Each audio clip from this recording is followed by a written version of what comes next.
জয় আমার খুবই কাছের বন্ধু, আমরা 15-16 বছর ধরে একসাথে চলছি। কিন্তু আইএফের ক্ষেত্রে অনির্বাণ দত্ত সচিব হিসাবে তার কিছু কার্য পদ্ধতি, ওকে যখন সেক্রেটারি চেয়ারে বসানো হয়েছিল সেই 18ই জুন 2022, সেই ঘটনা কোনোদিন যদি শুনতে চাও শোনাবো। আমি অবশ্যই ছিলাম তার সহযোগী হিসাবে। তার বাইরেও এমন কিছু ঘটনা আছে যেখানে ও আমার কাছে এসছে, আমি চোখ বন্ধ করে কোনো কিছু আমি সই করে দিয়েছি, বলেছি বন্ধুত্ব জায়গাতে। কিছুদিন আগে আইপি অফিসেও কিছু ঘটনা, 2-3টে এমন ঘটনা ঘটেছে। অবশ্যই যেটা সচিবের, আমি মনে করি সেটা সচিবের কাছেও কিছুটা অস্বস্তির বিষয় ছিল। আমি অবশ্যই সচিবের পাশে দাঁড়িয়েছি। যদি কোনো অনুষ্ঠান কখনো হয়, সচিব হিসাবে তার যাতে সাফল্যর যা কিছু সব যাতে তার মাথায় সে মুকুটটা পড়ে, আমি সেই চেষ্টাই করেছি। আমার কোনো সচিব, ভাইস প্রেসিডেন্ট বা সেক্রেটারি লোক নেই। আমি শুধু বন্ধু হিসাবে বলবো, কালকে যদি জয় কোনো অসুবিধা হয়, কোনো সমস্যা হয়, যদিও মনে করে আমি গেলাম, ও আমাকে চলে আসতে বললো, চলে আসবো। তো যদি মনে করে, অবশ্যই হতে পারে তো বাড়িতে চিকিৎসা, ওর না হোক, ওর পরিচিত কারোর কিছু দরকার আছে। আমরা এত বছর ধরে যে সম্পর্ক মেনটেন করেছি সেই সম্পর্ক থাকবে। যে ওর কোনো দরকার আছে, অসুস্থ হলো, তার জন্য আমাকে কিছু করতে হবে, ওর কোনো প্রয়োজন হলো, ও বললো হবে। ওর যদি বাড়িতে বিয়ে অনুষ্ঠান হয়, নেমন্তন্ন যদি ও আমাকে নাও করে, আমি তাও চলে যাব। এটাই ওর সাথে আমার বন্ধুত্ব। আমরা একসাথে, আমি না কখনো আমার কিছু ভালো রান্না হলে ক্লাবে আমি বলি দাঁড়াও, খাবে না তুমি, আমি নিয়ে আসছি, আমি চলে যাইতে হবে। কিন্তু আইপে অপমানিত হয়ে বেশি দিন কাজ করা যাবে না, সেটা প্রতিবাদটা তো করতেই হবে।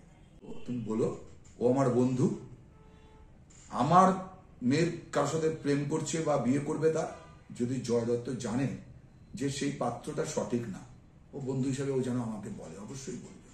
সেটা পারিবারিক সম্পর্ক।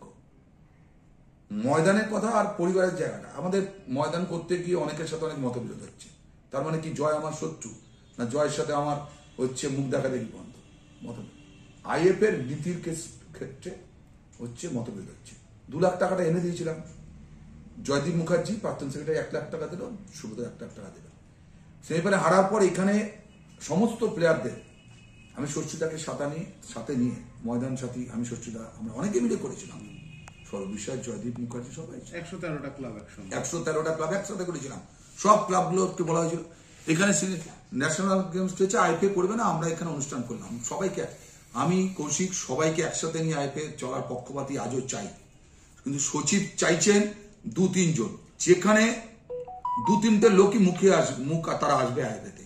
কেন আজকে গভর্নিং বডিতে বারবার করে অ্যাডভোকেটকে আনতে হচ্ছে? যে কোনো কমিটি হলে অ্যাডভোকেটদেরকে নিয়ে আসতে হচ্ছে।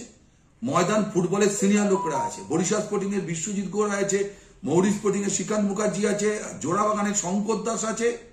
মেয়েদের ফুটবল নিয়ে কাজ করছে, অনেকে আসছে।